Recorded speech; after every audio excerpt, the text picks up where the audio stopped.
CBI और मोदी सरकार से जितनी आशाएं हैं लोगों को एसएसआर और दिशा केस में, वो सारी टूटती नजर आ रही हैं। फिर भी सुशांत के फैंस आज भी उम्मीदें नहीं छोड़ रहे हैं और डिवाइन जस्टिस के लिए लड़ाई लड़ रहे हैं। जैकी भगनानी एक ऐसा नाम है जिसका नाम सुशांत केस में कभी आया ही नहीं।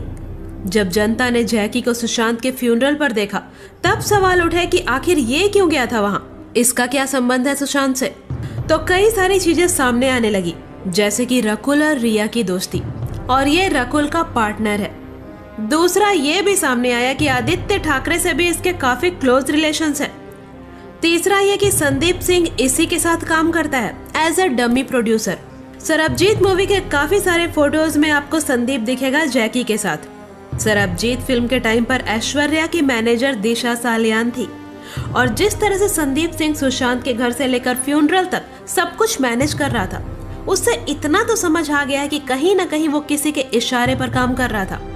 और जिस तरह से जैकी भगनानी के फादर वासु भगनानी के पुराने रिश्ते हैं नेताओं से, बिजनेसमैन से और इस सिस्टम के साथ, उससे इतना तो समझ में आ जाता है कि जैकी भी नेपोटिज्म का मजा ले रहा।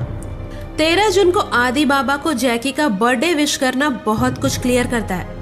अब तो इस पर भी बात होगी कि क्या जैकी और आदित्य ठाकरे ही बैकग्राउंड में सब कुछ को मैनेज कर रहे थे और संदीप सिंह उनके इंस्ट्रक्शन फॉलो कर रहा था। इस पे भी चर्चा होगी कि क्यों जैकी की टीम या कहें तो करीबी लोग सुशांत के फ्यूनरल पर मौजूद थे।